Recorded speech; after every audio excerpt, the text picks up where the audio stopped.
What would a man who owns everything do when faced with something money can't fix? The rain had been falling for hours, painting the glass walls of the Bennett estate with streaks of silver. Inside, the house was silent, too silent for a place so large. Every clock tick echoed across marble floors, bouncing off expensive art and untouched furniture. In the center of it all stood Richard Bennett, billionaire, philanthropist, a man whose signature could shift markets. But tonight, he looked like a statue carved from guilt.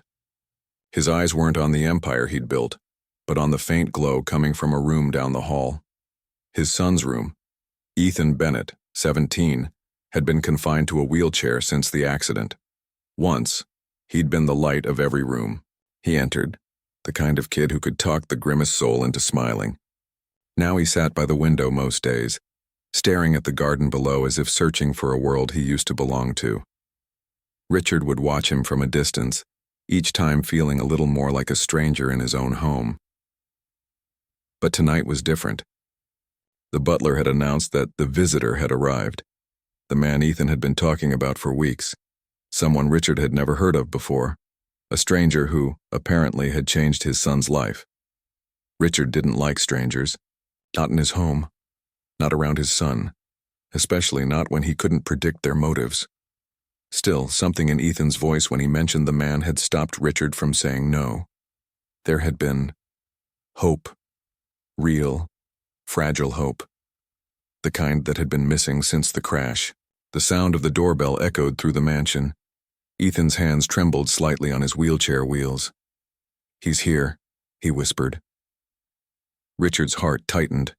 For a man who dealt in billions, who commanded rooms of power, he had never felt this kind of unease.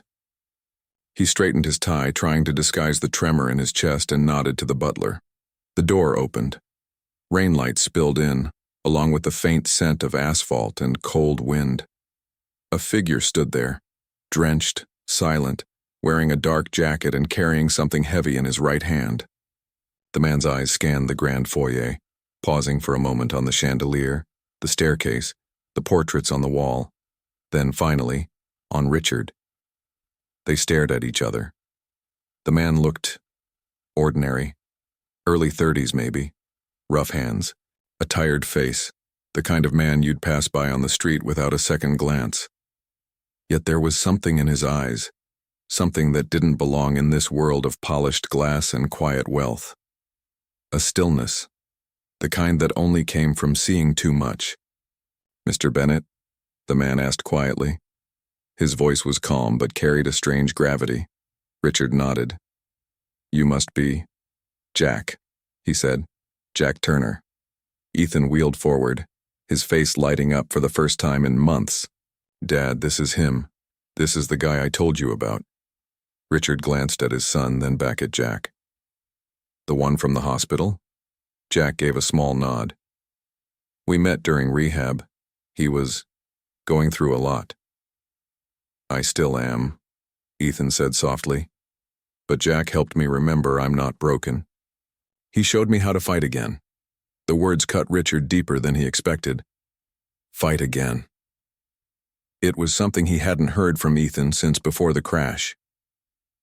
The butler closed the door, leaving the three of them standing in the dim warmth of the foyer. Richard gestured toward the sitting room. "Please have a seat." Jack hesitated, then followed. His boots left faint prints on the polished floor. Richard couldn't help but notice how uncomfortable he looked amidst the luxury, like a soldier walking into a palace that wasn't his. They sat. The silence stretched. The only sound was the rain tapping gently against the windows. "So," Richard began, "you and my son met in rehab. Tell me, Mr. Turner, what exactly do you do?" Jack looked down at his hands. "Used to be a firefighter." "Used to be?" Jack nodded. "I was in an accident 2 years ago, lost a partner in a building collapse. After that, I couldn't go back." Ethan's eyes dropped, his voice quiet. "He knows what it's like, Dad. The guilt. The feeling that you should have been the one who didn't make it." Richard froze. There it was, the thing he tried so hard to bury, the night of the crash, the headlines. Billionaire's son injured in private jet incident. Pilot dead. The investigation had cleared Richard, but he knew the truth. He'd been the one who pushed the pilot to take off despite the weather warnings. He'd been the one who couldn't wait another hour, and his son had paid the price. Jack turned toward him, studying his face quietly, as if he could see the storm beneath the suit, and practiced calm. "Sometimes," Jack said, "life gives you a second chance, but not everyone knows what to do with it." Richard forced a smile. "Wise words," Jack shrugged. "Not wisdom, just experience." For a long time, no one spoke. Then Ethan wheeled forward, his eyes bright. "Dad, Jack's been helping kids like me. He runs this small program downtown, teaches people how to live again after trauma. It's not fancy or anything, but it's real. I want to be part of it." Richard frowned. "Downtown? That's hardly the environment." "Dad," Ethan interrupted, "it's not about the place. It's about what it means." Jack stood, sensing the tension. "I didn't come here for donations, Mr. Bennett. Ethan invited me because he wanted to show you something." He reached into his jacket and pulled out a folded photograph. The edges were creased, worn. He handed it to Richard. It was a picture of Ethan, smiling, standing, his legs supported by crutches but standing, eyes bright, shoulders proud. "This was 2 weeks ago," Jack said quietly. "He pushed himself, harder than anyone I've seen. You should have seen him take that first step." Richard's throat tightened. The room seemed to tilt for a moment. His son, standing. He looked at Ethan, whose face now carried a faint, shy grin. "I didn't want to tell you until I could do it again," Ethan said. Jack believed I could, even when I didn't. For the first time in years, Richard felt something break inside him, not from pain, but from release. The walls he'd built around guilt and grief started to crack. He wanted to say something, anything, but before he could, Jack spoke again. "There's something else, Mr. Bennett." His tone shifted, slightly heavier, almost cautious. "Something I think you should know." Richard looked up. Jack hesitated, glancing toward Ethan. Then he said, "The night of your son's accident, I was there." The words landed like thunder. Richard froze. "What did you just say?" Jack met his eyes. "I was the first responder on scene. Before the others arrived, I pulled Ethan out of the wreckage." The room fell silent. Even the rain seemed to stop. Richard stared at him, disbelief tightening his jaw. "You were there?" Jack nodded once. "Your jet came down near the riverbank. It was chaos, fire everywhere. Your son was trapped. I didn't think we'd make it out." His voice trembled slightly. "I still remember the way he looked at me when I told him to hold on. I promised him he'd be okay." Ethan's eyes filled with tears. You never told me that." Jack smiled faintly. "Didn't think it mattered. What mattered was that you did make it." Richard's mind was spinning. He remembered that night, the flashing lights, the sirens, the chaos. He'd never met the man who saved his son. He'd tried to find him once, but the reports said the rescuer had left the force shortly after. No name, no trace. And now here he was, standing in his living room. But something didn't add up. "Why now?" Richard asked quietly. "Why come here after all this time?" Jack's eyes darkened. "Because there's something you never knew about that night." Richard's pulse quickened. "What are you talking about?" Jack took a slow breath. "The crash wasn't an accident," Ethan gasped. Richard stood abruptly, his chair scraping against the marble. "What?" Jack's gaze didn't waver. "I can't prove it yet. But I've been looking into it for 2 years. There were people, someone who wanted that plane to go down." The firelight flickered across his face, throwing long shadows on the walls. Ethan's voice trembled. "Who would want that?"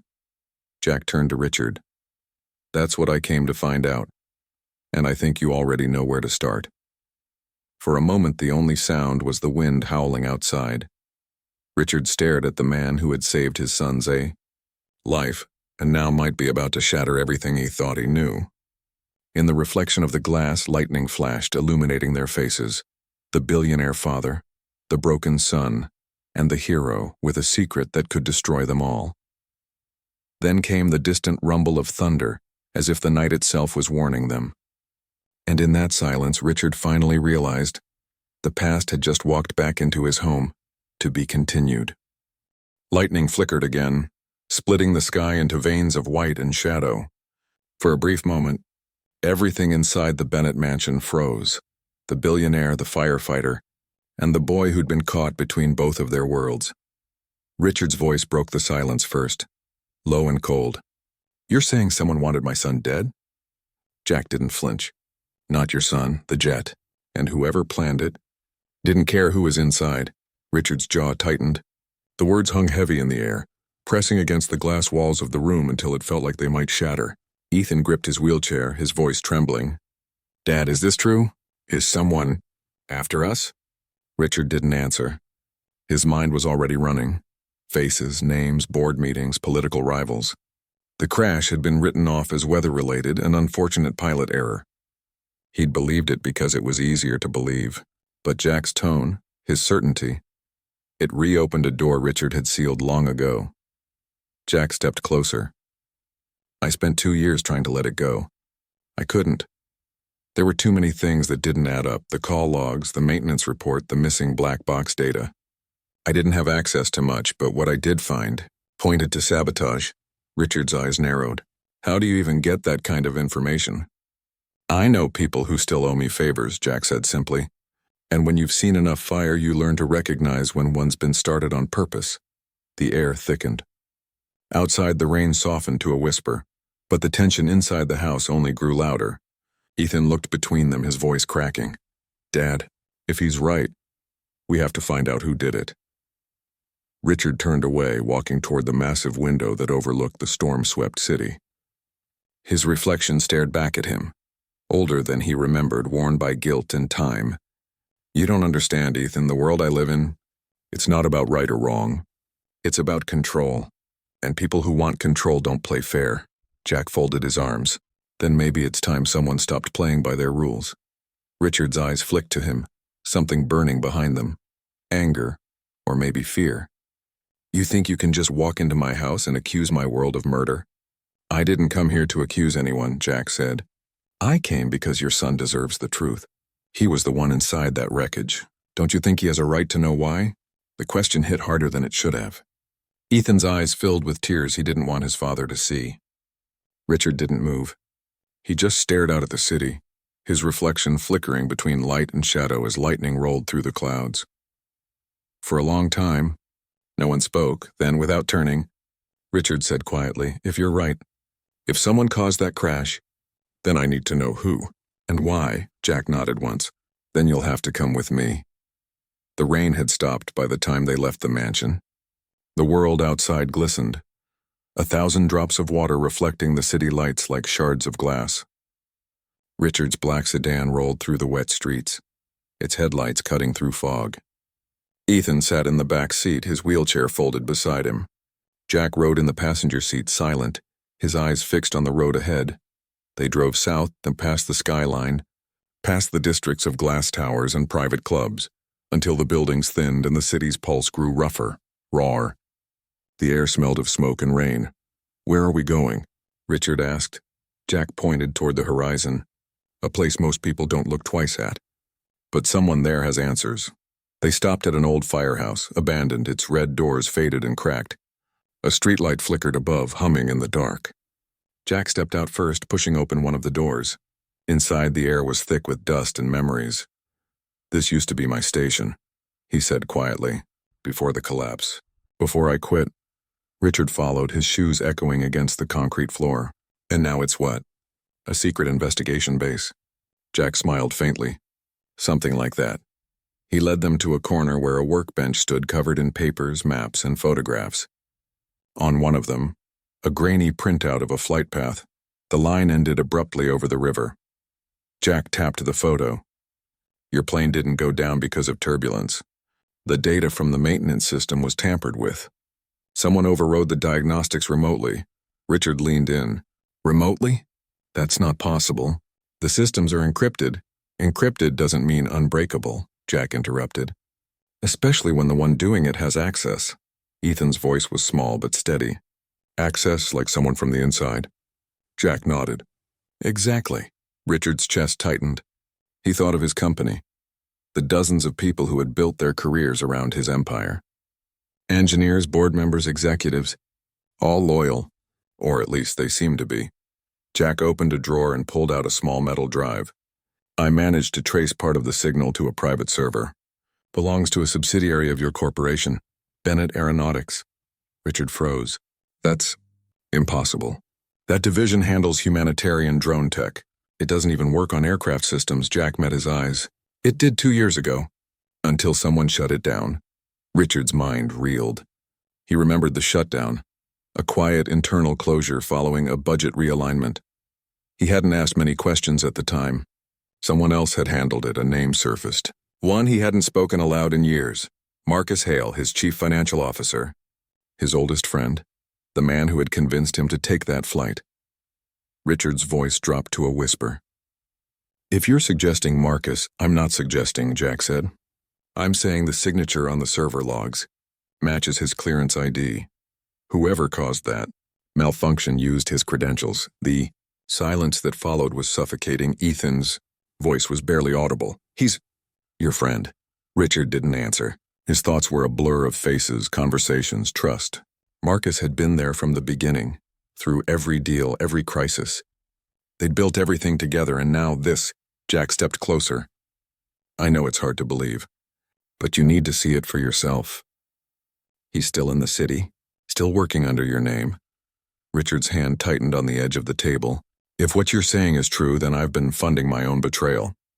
Jack looked at him with quiet understanding. Sometimes the people closest to you are the ones who know exactly where to strike. For a moment, no one moved. The hum of the city outside felt distant, like the world was holding its breath.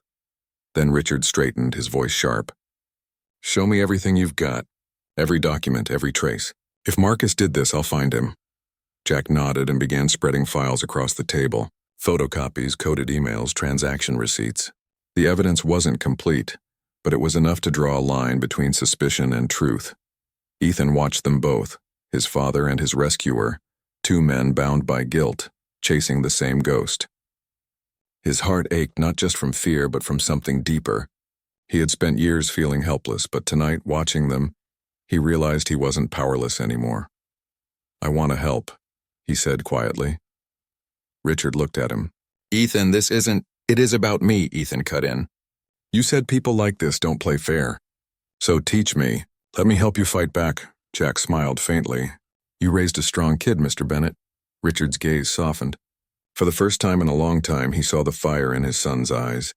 The same fire that used to define him before the world turned cold. All right, Richard said finally. We do this together. Hours passed. The city outside began to fade into dawn. Through the old firehouse windows, the first traces of light touched the dust in golden streaks. They had mapped connections. Between companies, encrypted accounts, offshore holdings. Every line pointed back to Marcus.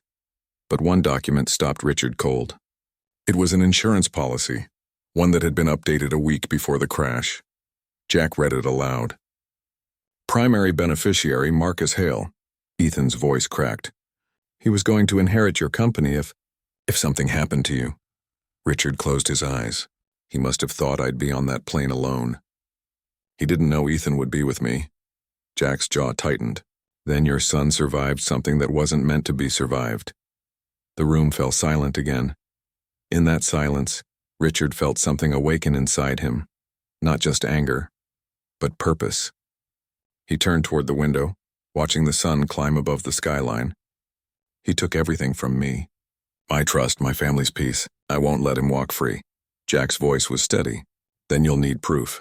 Real proof. Enough to make it undeniable. Richard nodded. Then we find it. He looked back at his son, who sat quietly in the growing light. Ethan's hands were steady on the wheels of his chair, his expression calm but fierce. And for a moment, Richard realized that maybe this, all of it, wasn't just about revenge. It was about redemption. Jack began packing the documents. There's one last place to look. The original maintenance logs are stored off-site, at an archive near the old airfield. If Marcus covered his tracks, that's where we'll see the seams. Richard exhaled slowly. Then we go there. Jack glanced at him. Now, Richard's eyes darkened. Before he knows we're coming. As they stepped out into the pale morning light, the city stretched awake beneath them, unaware that somewhere in its quiet veins of glass and steel, a reckoning had begun. Ethan looked back at the firehouse, then at the two men beside him. "Dad?" he asked softly. Richard turned. "When we find him, what then?" Richard didn't answer. The look in his eyes said everything. Somewhere far away, thunder rolled again. Distant now, but still coming. And as they drove toward the airfield, the storm blew. The old airfield sat on the outskirts of the city, where the skyline dissolved into mist and forgotten hangars. Rusted gates creaked as the car pulled in, tires crunching over gravel and shards of glass. The morning light had turned thin and pale, the kind of light that made everything feel like memory. Richard stepped out first. The air smelled of oil and dust, thick with the scent of time. Ethan followed, his wheelchair rolling quietly beside Jack. The building ahead, once a maintenance hub, loomed like a ghost, its walls streaked with years of neglect. The letters Bennett Aeronautics still clung to the metal siding, half faded, half erased. Richard stared at them for a long time. It was his name, his legacy, staring back like an accusation. Inside, the hangar was cavernous and dim. Rows of old filing cabinets lined the walls, their drawers half open, paper spilling like bones. Jack switched on a flashlight, the beam slicing through dust that drifted like slow snowflakes. "They archived everything here before the division was shut down," Jack said. "Maintenance logs, flight diagnostics, contracts. If Marcus covered his tracks, this is where he'd have done it." Richard nodded but said nothing. His footsteps echoed on the concrete as he moved deeper into the hangar. Ethan watched his father's silhouette move through the light, tall, controlled, but heavy with something unspoken. They began searching. Drawer after drawer, log after log. Richard's hands moved faster, his breathing sharp. Each paper he touched felt like a thread pulling him back into the past. The day of the flight, the call with Marcus, the way the pilot hesitated before takeoff. Every moment replayed in fragments. Then Jack's voice broke through the silence. "Found something." He was standing by an old terminal, one of the few still connected to a backup generator. Its screen flickered faintly, the green glow of ancient code. "The system's partially intact," Jack said. "If we can get it running."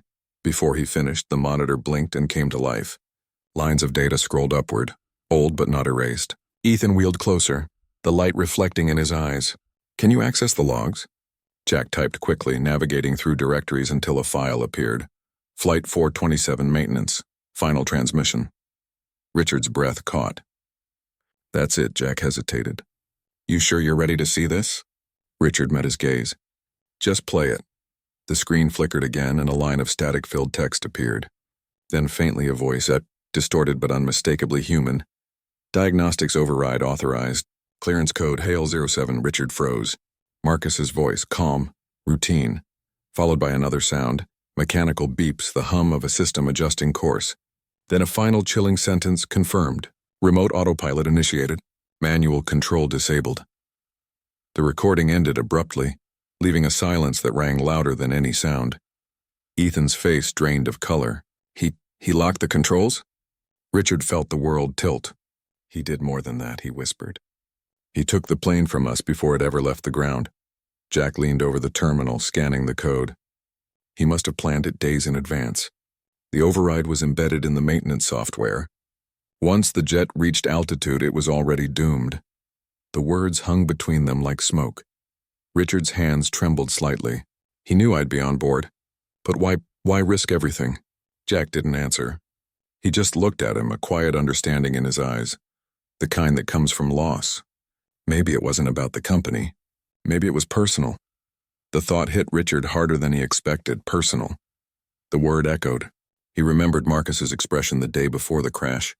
Distant, distracted. He'd been drinking more, talking less. And there had been tension, too. Richard turned away from the screen, pacing. "There was a deal," he said slowly.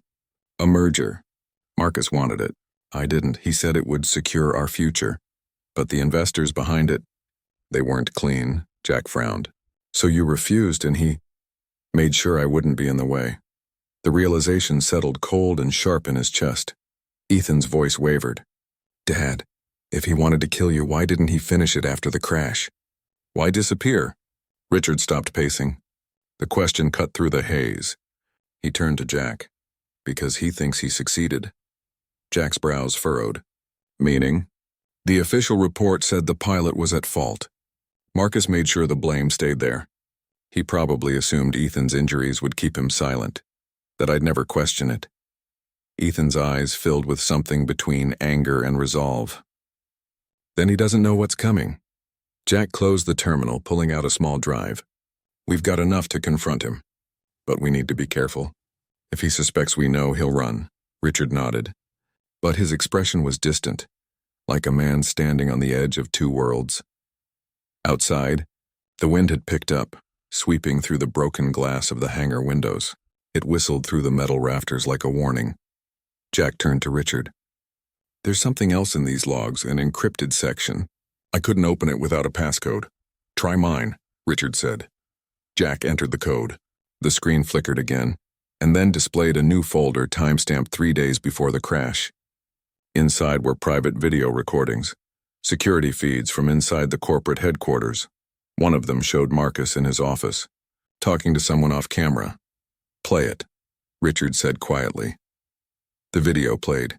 Grainy, but clear enough. Marcus stood by his desk, his voice low, tense. He won't agree to the merger. If he stays, the board will side with him. We'll lose everything, a second voice replied. Female, calm, precise.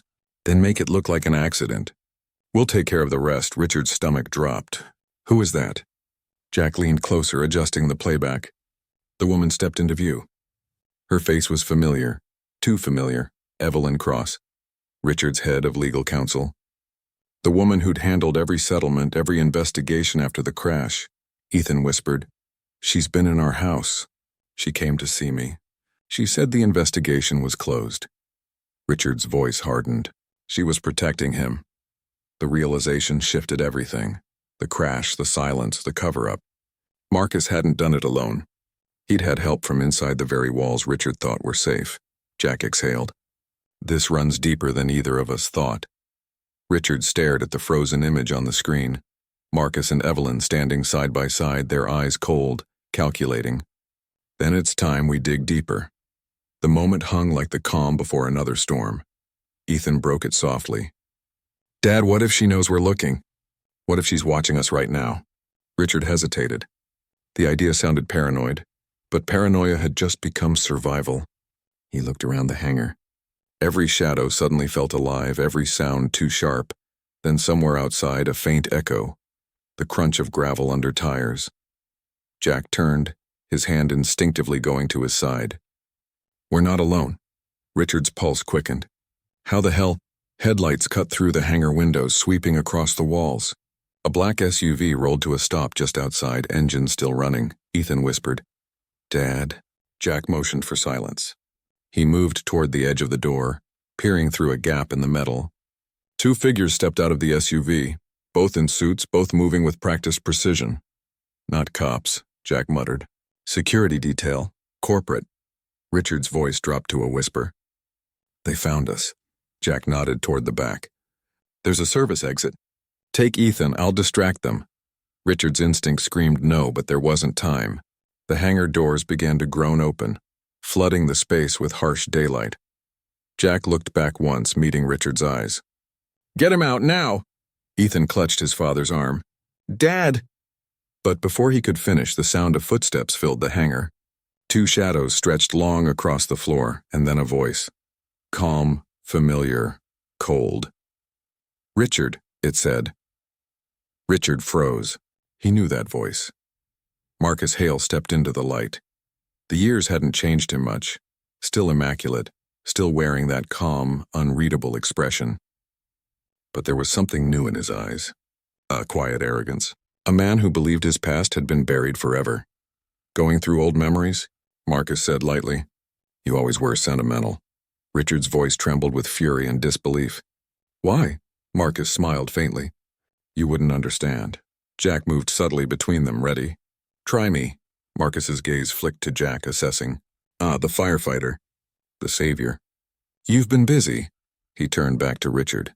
You were supposed to die that night, but fate... It's unpredictable, isn't it? Ethan's breath hitched. You tried to kill us. Marcus's eyes softened, almost pitying. Not you, boy. Just your father. You were collateral. The words hit like a blade. Before Richard could respond, Marcus raised a hand. One of the men behind him reached into his jacket. Not for a gun, but a small black device. A phone. He pressed a button. Outside, the SUV's engine roared to life again. Jack's eyes widened. Get down. The explosion ripped through the airfield, swallowing the world in fire and sound. And as the shockwave threw them backward, Richard's last thought before everything went black was not of fear, but of the face he'd seen on that flickering screen, Evelyn Cross, and the haunting question that followed him into the smoke. What if she wasn't working for Marcus, but for someone else? To be continued. Smoke curled upward like black ribbons dissolving into the broken ceiling of the hangar. The explosion had torn through one wall, leaving a gaping wound that bled fire and debris into the pale morning light. Somewhere within that chaos, a faint coughing sound broke through. Hoarse, ragged, alive. Richard's hands clawed against the cracked floor until he could push himself upright. His suit was torn, blood streaking across his temple. Dust clung to his hair. He looked around, disoriented, searching through the haze. Ethan? He rasped. A voice answered from the shadows, faint, trembling. Dad. Ethan was lying near a twisted metal beam, his wheelchair overturned beside him. Jack was already there, dragging the boy free, ignoring the cuts on his arms. The blast had knocked them halfway across the hangar, but somehow they'd survived. Jack's voice was steady, but his breathing was harsh. We have to move now. Richard staggered to his feet, the world spinning around him. Through the smoke, he saw the SUV, or what was left of it, burning outside. Marcus was nowhere in sight. Only the echo of his voice seemed to linger, like the memory of a nightmare that hadn't ended. They stumbled toward the rear exit, moving through the thick air. Jack pushed Ethan's chair, the wheels crunching over shards of glass. Behind them, the fire hissed and cracked, eating through paper and steel, devouring the evidence they'd risked everything to find. Once outside, the cold air hit them like a slap. The sky was turning gray again, clouds swallowing what was left of the dawn. They collapsed beside the car, lungs burning, faces streaked with ash. For a long time, no one spoke. The only sound was the distant pop of burning fuel. Then Richard whispered, He tried to kill us. Jack nodded, staring back at the inferno, and he almost succeeded. Ethan wiped soot from his face, his eyes wide with shock. Dad, that woman, Evelyn, you said she worked for us. Why would she? Richard cut him off quietly. Because I trusted her, and she knew exactly how to use that. Jack turned to him. You said you thought Marcus was behind everything. But if she's in this deeper than him... Richard looked down, his hands trembling. Then Marcus wasn't the one pulling the strings. The thought settled heavy between them. Jack stood scanning the horizon. The blast would draw attention soon, police, news, questions. They couldn't stay. We have to disappear for a while, he said. At least until we know who we're really up against. Ethan frowned. Disappear? To where? Jack looked at Richard. You said your family used to have property outside the city. Somewhere no one would look. Richard hesitated, then nodded slowly. There's an old house by the lake. My father built it before and all this. No one's been there in years. Jack helped Ethan into the back seat while Richard climbed in behind the wheel. The car rolled away just as sirens began to rise faintly in the distance, swallowed by the wind and the smell of smoke. The road wound through forest and fog, the city vanishing behind them. For hours they drove in silence. Ethan stared out the window, his reflection ghost-like in the glass. Jack's gaze remained fixed on the horizon, every muscle tense. Richard kept both hands tight on the wheel, eyes dark, lost somewhere between rage and disbelief. When they finally reached the lake house, it was near dusk. The water shimmered like black glass, still and endless. The house itself stood quiet among the pines, large, weathered, forgotten. It looked like it had been waiting for them. Inside, the air was cool and still. Dust covered the furniture and the smell of cedar and old paper hung in the rooms. Richard flicked on a lamp. The light revealed photographs on the walls. His father, his mother, a younger version of himself. Lives frozen in another lifetime. Ethan moved slowly through the space, his fingers brushing the edges of old picture frames. You used to come here a lot. Richard nodded. Before the company, before the noise, Jack dropped a duffel bag onto the floor. It'll do. We just need somewhere quiet, somewhere we can think, but the quiet didn't bring peace. It brought everything else, the questions, the guilt, the fear that maybe they were too late to change anything. That night, while Ethan slept in the upstairs room, Richard sat by the window watching the lake reflect the moon. Jack sat opposite him, a half-empty glass of bourbon between them. She was there, Richard said finally, voice low, after the crash. Evelyn handled every document, every statement, every interview. She told me Marcus had been loyal to the end. That his grief was real. Jack studied him. And you believed her? Richard nodded slowly. Because I wanted to. I needed someone to tell me I wasn't the reason my son almost died. The wind shifted, rattling the old window panes. Jack leaned forward. You think she's the real architect? Richard's eyes flicked to the glass. No, she's not the architect. She's the messenger. Someone gave her orders. And you have an idea who? Richard hesitated. His fingers traced the rim of the glass, the faint clink echoing in the silence. There was another name. From years ago. A man who tried to buy out our defense division. When I refused, he went after Marcus, offered him power, money. I thought it ended there. Jack's expression darkened. What was his name? Gideon Vale. Jack's face changed slightly on recognition, maybe fear. I know that name. He funds private contractors. Black projects. People who make their living in the shadows. Richard looked up sharply. You've worked with him? Jack shook his head. No, but I've seen what he does. When I was still with the department, one of his facilities caught fire. We were told to stand down. No entry, no questions. Later, the report vanished. The men involved, they disappeared. The fire crackled softly between them. So he's the one who wanted you gone, Jack said. You refused to sell him your tech, so he turned Marcus. Richard's voice was heavy, and Evelyn was there to clean up the ashes. They sat in silence for a long time, the truth settling like dust. Then Jack leaned back, exhaling. If Vale's behind this, it's not just about money. He doesn't risk exposure for profit. There's something bigger. Richard's gaze drifted toward the lake. Something worth killing for. A log shifted in the fireplace with a sharp crack. Outside, the forest whispered. Upstairs, Ethan stirred in his sleep. In his dream, he saw fire again, but this time it wasn't the crash. It was the hangar, the explosion, and the faint silhouette of a man standing at a distance watching through the smoke. The shape was familiar, but when the figure turned, it wasn't Marcus, it was someone else. Ethan jolted awake, heart racing. The room was dark, the air still. But outside the window, by the edge of the trees, a faint red glow flickered, like a small ember in the dark. Then it vanished, he whispered, Dad. Downstairs, Richard didn't hear. He was staring into the flames of the fireplace, lost in the same thought that had haunted him since the hangar. Evelyn and Marcus were pawns. Gideon Vale was the player. And if Vale was still out there watching, then the game had only just begun. Somewhere in the distance, thunder rolled again, but this time it didn't sound like a storm. It sounded like engines. Richard stood slowly, his reflection burning in the window glass. Jack, he said quietly. Jack looked up. He found us. To be continued. The hum grew louder, low, mechanical, predatory. The night outside the lake house quivered with motion. Branches swayed as the sound of engines crawled over the water, multiplying, spreading like thunder trapped beneath the earth. Richard stepped closer to the window, heart hammering. Headlights pierced through the trees, pale beams slicing the darkness into fractured ribbons of light. Jack was already moving. He grabbed the pistol from the table, checked the clip, and flicked off the safety in one motion.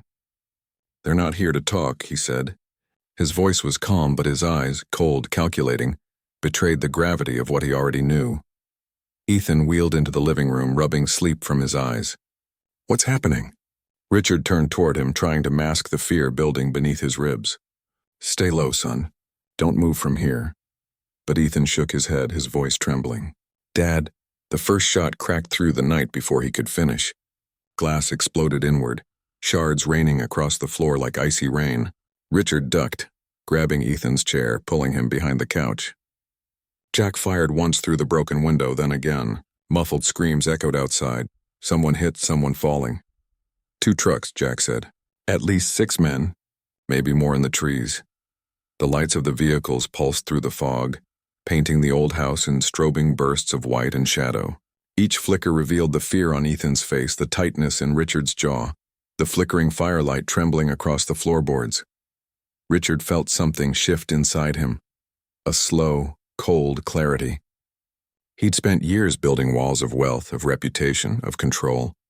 But here, in this forgotten place, stripped of everything but his son and the man who'd saved him, there was nothing left to hide behind. He moved to the old desk by the wall, hands shaking as he pulled open the drawer. Inside, a revolver, his father's, rusted, heavy but loaded. He turned it in his hand, feeling its weight, as if holding a relic of all the things he'd failed to protect. Jack crouched beside him. They're trying to box us in. One group's moving to the back. Richard looked toward Ethan. You get him out. Through the cellar. It leads to the dock. Jack hesitated. And you? I'll hold them long enough. Jack's jaw tightened. You're not a soldier. I'm his father, Richard said. Another volley of gunfire erupted, splintering the wooden walls. Jack cursed under his breath, then nodded once. Fine. But if we're doing this, we do it together. He grabbed a second clip, slid it into his weapon, and moved toward the rear door. Stay behind me. Keep your head down. Richard wheeled Ethan toward the trapdoor that led beneath the floorboards. Dust fell from the ceiling as the structure groaned under the weight of each impact outside. It's okay, he whispered, even as his voice broke. We'll be okay. Ethan grabbed his wrist. Dad, listen to me. I saw something. In my dream, or maybe it wasn't, he was there. The man who caused the crash. He was watching. Richard froze. What did he look like? Ethan's eyes flickered toward the window, where faint movement danced beyond the light. He had a scar across his neck. And he smiled, like he already knew everything that would happen. Richard's blood turned cold. The description was unmistakable. Gideon Vale. The door burst open before he could say another word. A flashbang rolled across the floor, hissing. Then white light filled the room, blinding, searing. The sound came a second later, a thunderclap that swallowed everything. When the world returned, Richard was on his knees, ears ringing, vision fractured. Figures in black surged through the haze. Jack was already up, tackling one to the floor, disarming him, firing another shot point blank. 2 more stormed in through the side window. The lake house became a blur of smoke and muzzle flashes, each moment stretching into fragments of chaos. The sharp inhale before a trigger pull, the split-second glow of gunfire reflected in the glass, the smell of burnt wood and gunpowder. Richard crawled toward Ethan, shielding him. One of the attackers spotted them, raised his weapon. Before he could fire, Jack appeared behind him, dragging him backward by the collar, slamming his head against the wall with a dull crack. Move, Jack yelled. Cellar, now! Richard heaved the trap door open. Ethan slid inside, gripping the rail with trembling hands. Dad. But before Richard could follow, a voice cut through the chaos, calm, cold, almost amused. Going somewhere, Mr. Halloway? The world seemed to freeze. Through the haze, a man stepped into the doorway. Black coat, white hair, a faint scar along his neck. His boots left wet prints on the wooden floor. Gideon Vale. Jack turned, weapon raised, but Vale lifted a hand casually, and 2 of his men appeared behind him, rifles aimed. Please, Vale said softly. Let's not end this with something so vulgar. Richard stood slowly, his revolver at his side. His heart pounded, but his voice was steady. You killed Marcus. You tried to kill my son. Why? Vale smiled faintly, as though the question were charmingly naive. Marcus was a visionary, but vision without loyalty is dangerous. I offered him a place in something larger, a network that builds the world rather than merely observing it. He declined. You refused me, and I don't take rejection well. Jack's voice was low, tense. You bombed a man's car because he wouldn't sell?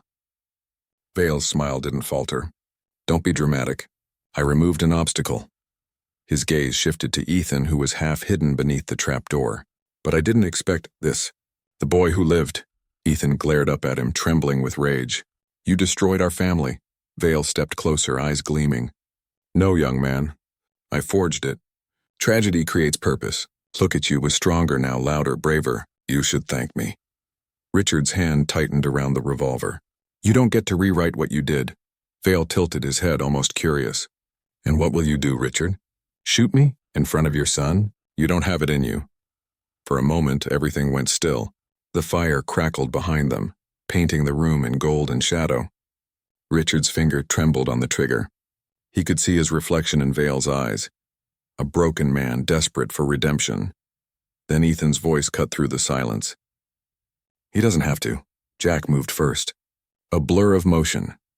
He dropped low, grabbed a piece of splintered wood from the shattered table, and drove it into the leg of the nearest guard. The man fell with a shout. Another turned his gun toward Jack, but Richard fired him once, twice, and the recoil jarring his entire arm. The second guard collapsed. Vale stepped back, eyes flashing. The calm was gone now, replaced by something colder. So be it, he hissed. He drew his own weapon. The shot cracked across the room, echoing through the house like thunder. Richard stumbled backward. For a moment, he didn't feel anything, just the sudden rush of heat across his shoulder. Jack fired in return, the bullet grazing Vale's arm, spinning him sideways. The sound of shattering glass followed, then silence. When the smoke cleared, Vale was gone. Only the broken window remained, curtains flapping in the wind. Jack rushed to Richard's side. You're hit. It's fine, Richard murmured, though the blood soaking his sleeve said otherwise. He looked toward the open window, breath ragged. He'll come back. Jack shook his head. Not tonight. He crouched beside Ethan, helping him out of the cellar. The boy's face was pale but steady. He looked at his father. At the blood, the wreckage, the firelight still dancing against the walls.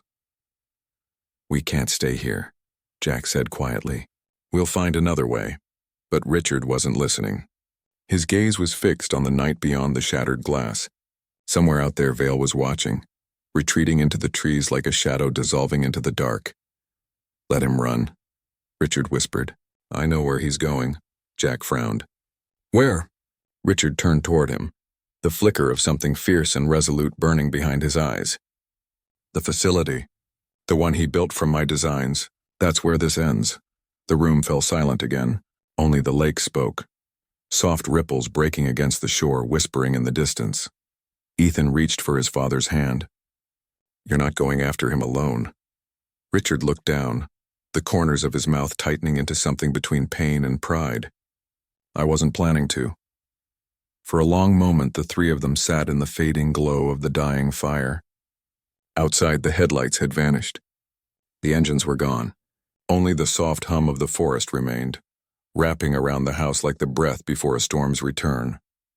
Somewhere deep inside that silence, the truth had shifted, no longer about revenge or loss, but about what kind of men they would become when everything they built was burned away.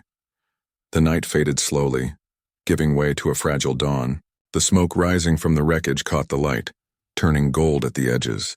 Richard watched it rise, the ache in his shoulder pulsing with each heartbeat. He whispered almost to himself, This time I finish what I started. The light reached the trees. Somewhere far beyond them, in a world of glass towers and secrets, Gideon Vale watched the sunrise from the window of a black car, his wounded arm wrapped in a bandage. He smiled faintly, as if amused by the persistence of those who still believed they could defy him. But behind that smile, something uneasy flickered, because for the first time, he hadn't planned the ending. And far away, by the quiet lake, Richard Halloway was already writing a new one. The lake had returned to silence. The surface was still, mirroring the pale dawn sky where thin clouds drifted like unspoken words. Smoke no longer rose from the wreckage. Only soft mist curled across the water, gentle and clean. The chaos, the fire, the screams of the night before, all had faded into the quiet rhythm of the morning. Inside the lake house, the light was golden and tender, spilling across the worn floorboards. Richard sat at the table with a bandage around his shoulder, a mug of untouched coffee beside him. The revolver lay on the counter, unloaded now, gleaming faintly in the morning sun. Jack was outside, checking the car, his movements slower, more deliberate, the kind of calm that follows when adrenaline burns away and only purpose remains. Ethan was by the window. His face looked older somehow, his expression distant. The boy who had once stared at his father with anger and confusion now seemed to see him differently. Not as a distant titan of business, not as the man who built an empire from glass and steel, but simply as a man who had finally stopped running. The world felt new, stripped of noise. The birds had begun to sing again, their calls fragile yet defiant. Richard broke the silence first. "When I started the company," he said softly, his eyes unfocused, "I thought I was building safety. A fortress made of logic, technology, control. I told myself if I built it high enough, no one could ever hurt the people I loved." Ethan turned toward him, waiting. "But it was all an illusion," Richard continued. "You can't protect people by building walls. Sooner or later, what's outside finds its way in. And sometimes, the danger isn't out there. It's what you become while trying to keep it away." Jack stepped in through the back door, wiping grease from his hands. "Car's holding. We can head out when you're ready." Richard nodded absently. "Do we even know where to go?" Jack hesitated. "Vale's facility's in the mountains north of the city. If he's retreating there, he'll be vulnerable. Fewer guards, less visibility. We can end this." Ethan looked between them. "End it how? Another fight? More blood?" Jack looked down, the question hanging heavy between them. Richard's voice softened. "He's right. This doesn't end with another bullet." Jack frowned. "Then what? You think we can talk him down?" "No," Richard said quietly. "But we can take away what he's hiding behind. His power, his silence. He wanted my technology to control people, to decide who's worthy of safety and who isn't. I'll destroy it all before I let him use it." He stood, grimacing slightly as his shoulder protested. "Every file, every patent. I built those designs, I can erase them." Ethan stared at him, realization dawning. "You'd give up everything?" Richard smiled faintly. "I already have everything that matters." Jack met his gaze, then nodded once. "Then let's finish this the right way." They drove for hours along the mountain roads. The trees grew denser, the sky paler, the world narrowing into a ribbon of asphalt cutting through mist. Richard watched the forest roll by, every turn revealing pieces of memory. The boardrooms, the press conferences, the long nights of isolation when he mistook ambition for purpose. It all seemed small now, like fragments of another man's life. Ethan rested his head against the window. His reflection looked back at him, calm, thoughtful, older than his years. "You think he'll just let you destroy it?" he asked softly. Richard didn't answer at first. "I think he'll try to stop me. But that's not what matters anymore. The point isn't to win. It's to end the story the right way." Jack kept his eyes on the road, the lines of tension easing from his face. He'd spent years chasing ghosts, running missions that left no headlines and no peace. For the first time, he wasn't just surviving, he was helping something heal. By dusk, they reached the ridge. Below them, nestled in the valley, stood the facility, a compound of glass and steel, minimalist and silent, reflecting the last streaks of sunset. It looked less like a fortress and more like a monument to control, perfectly symmetrical, untouched by time or conscience. Richard exhaled slowly. That's where it ends. They parked at the edge of the forest and walked the rest of the way, the air crisp and thin. Each step crunched softly over gravel and pine needles. Inside the compound, lights hummed faintly behind tinted windows, sterile, indifferent. But when they reached the door, they found it already open. Jack drew his weapon, gesturing for silence. They stepped inside. The halls were empty. Computer monitors glowed quietly in the dark, lines of code scrolling across their surfaces like living veins. The air smelled faintly of ozone and metal. Then they saw him. Gideon Vale stood by the main console, his arm still bandaged, his coat hanging loosely from his shoulders. His face was pale, almost serene, as if he'd been waiting for them. "I thought you'd come," he said softly. "Men like you always do. You chase ghosts until they lead you back to yourself." Richard approached slowly. "It's over, Vale." Vale smiled faintly. "Is it? Do you think destroying a few drives will change the world? The ideas I built on your designs, they're already in motion. You can't stop what people crave. And what's that? Vale looked up, his eyes like ice. Control. Order. A world where no one has to feel weak again. Richard shook his head. You built your empire on fear. I spent half my life doing the same. But control doesn't make people safe. It just makes them smaller. For a long moment, neither man moved. The silence between them felt sacred, like standing at the edge of something vast and irreversible. Then Richard stepped forward, placing his hand on the console. You once told me tragedy creates purpose. You were right about that, but it doesn't have to create monsters. He pressed a button. The screen flickered, then lines of code began to dissolve one by one. The servers hummed louder, alarms flashing red.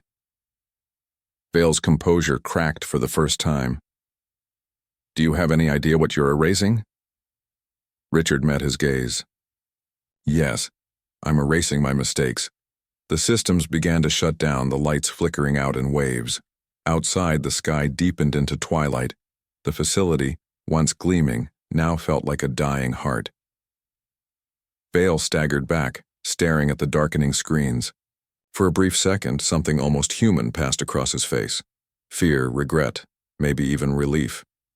Then he turned and walked toward the exit without another word. His silhouette disappeared into the night, swallowed by the fog.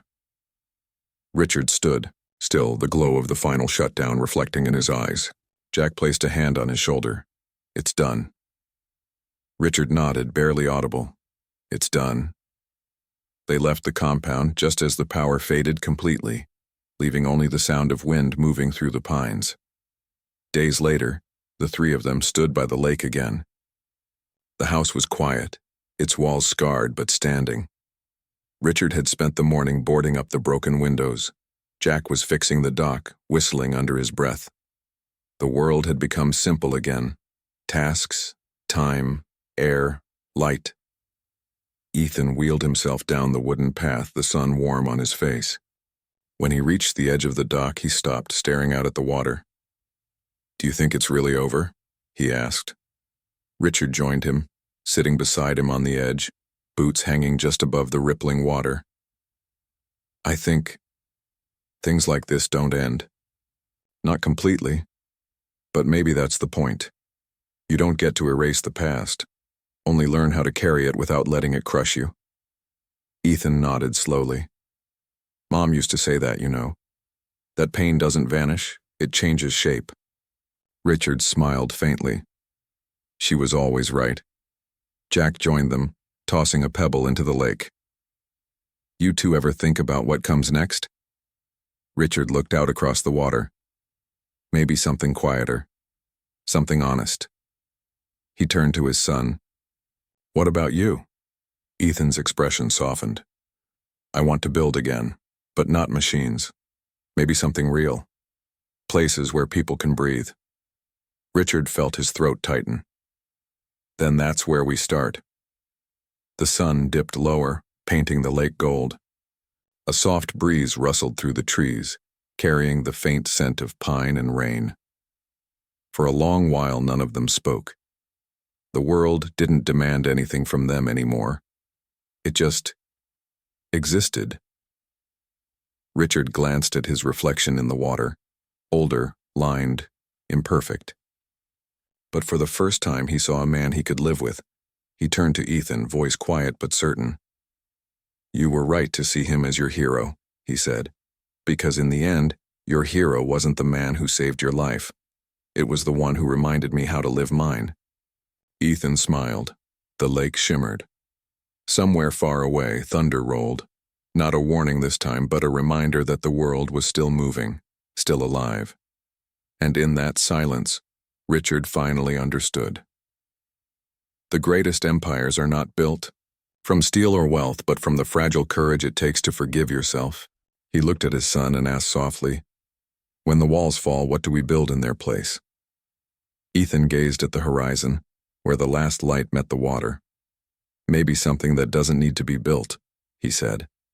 Maybe something that's already there. The sky deepened into blue. The light faded. And for the first time in years, Richard Halloway let the silence hold him, not as a prison, but as a promise. The camera of the mind slowly pulled back. The lake, the house, the father and son sitting side by side, until they were just two small figures against the vast stillness of the world. And then, like the last echo of a storm finally fading into calm, the story ended. Not with a sound, but with the quiet certainty that some wounds do not break us. They make us real.